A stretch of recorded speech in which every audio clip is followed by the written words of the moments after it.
Book 3, Chapter 13 of Resurrection. The stove had burned up and got warm, the tea was made and poured out into mugs and cups, and milk was added to it. Rusks, fresh rye and wheat bread, hard-boiled eggs, butter and a calf's head and feet were placed on the cloth. Everybody moved towards the part of the shelf-beds which took the place of the table, and sat eating and talking. Rintzeva sat on a box, pouring out the tea. The rest crowded round her. Only Kryltzoff, who had taken off his wet cloak and wrapped himself in his dry plaid, and lay in his own place, talking to Nekhludoff. After the cold and damp march, and the dirt and disorder they had found there, and after the pains they had taken to get it tidy, after having drunk hot tea and eaten, they were all in the best and brightest of spirits. The fact that the tramp of feet, the screams and abuse of the criminals, reached them through the wall, reminding them of their surroundings, seemed only to increase the sense of coziness. As on an island in the midst of the sea, these people felt themselves for a brief interval not swamped by the degradation and sufferings which surrounded them. This made their spirits rise and excited them.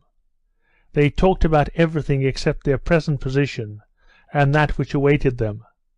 Then, as it generally happens among young men, and women especially, if they are forced to remain together, as these people were, all sorts of agreements and disagreements and attractions, curiously blended, had sprung up among them. Almost all of them were in love.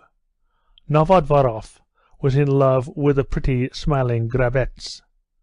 This Grabetz was a young, thoughtless girl who had gone in for a course of study, perfectly indifferent to revolutionary questions, but succumbing to the influence of the day, she compromised herself in some way and was exiled. The chief interest of her life during the time of her trial in prison and in exile was her success with men, just as it had been when she was free. Now on the way she comforted herself with the fact that Novodvorov had taken a fancy to her, and she fell in love with him. Vera Dukova, who was very prone to fall in love herself, but did not awaken love in others, though she was always hoping for mutual love, was sometimes drawn to Nabatoff, then to Novodvorov.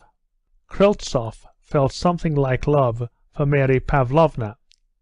He loved her with a man's love, but knowing how she regarded this sort of love, hid his feelings under the guise of friendship and gratitude for the tenderness with which she attended to his wants. Nabatoff and Rintzeva were attached to each other by very complicated ties. Just as Mary Pavlovna was a perfectly chaste maiden, in the same way Rintzeva was perfectly chaste as her own husband's wife.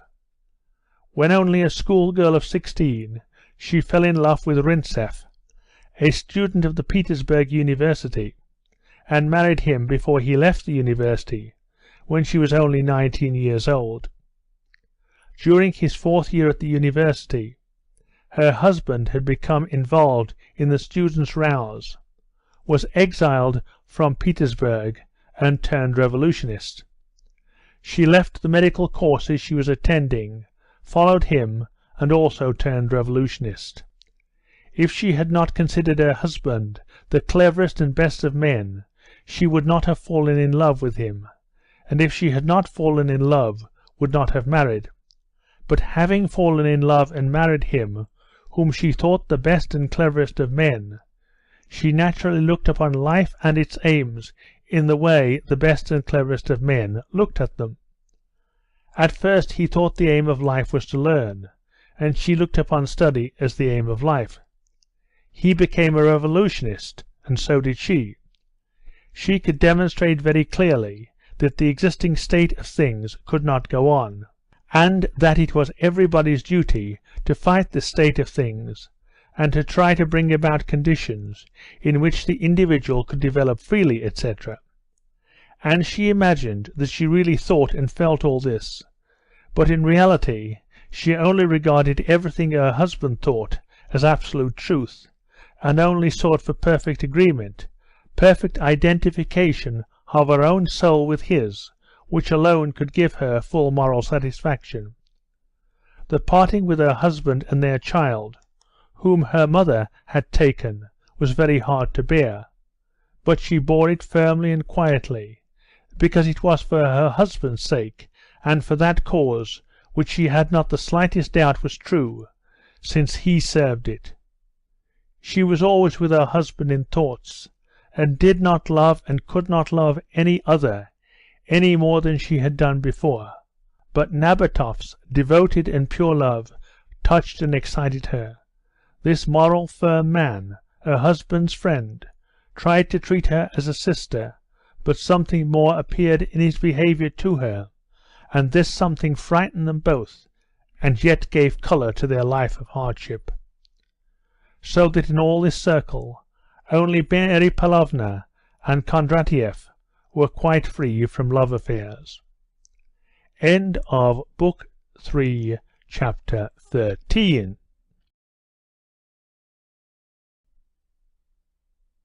Book 3, Chapter 14 of Resurrection.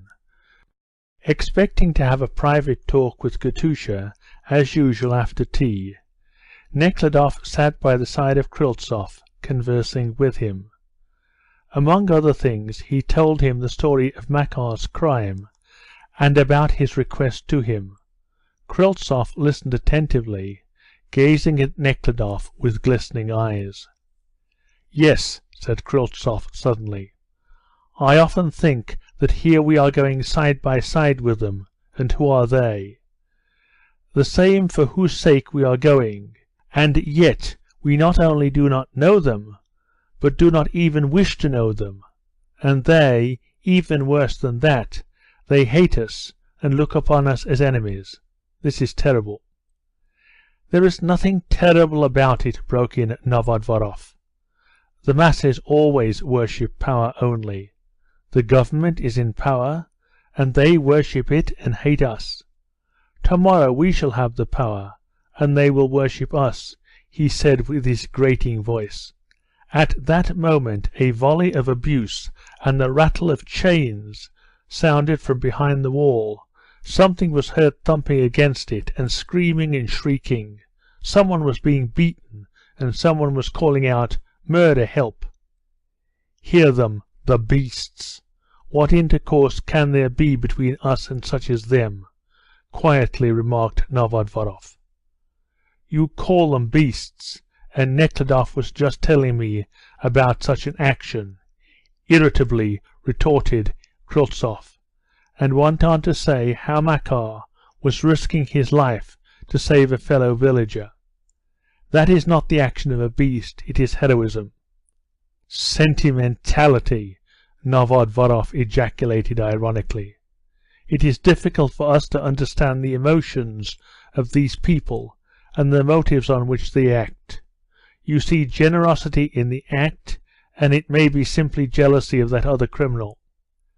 "How is it that you never wish to see anything good in another?" Mary Pavlovna said suddenly, flaring up. "How can one see what does not exist? How does it not exist when a man risks dying a terrible death?" "I think," said Novodvorov, "that if we mean to do our work, the first condition is that—" Here Kondratiev put down the book he was reading by the lamplight, and began to listen attentively to his master's words. "We should not give way to fancy, but look at things as they are.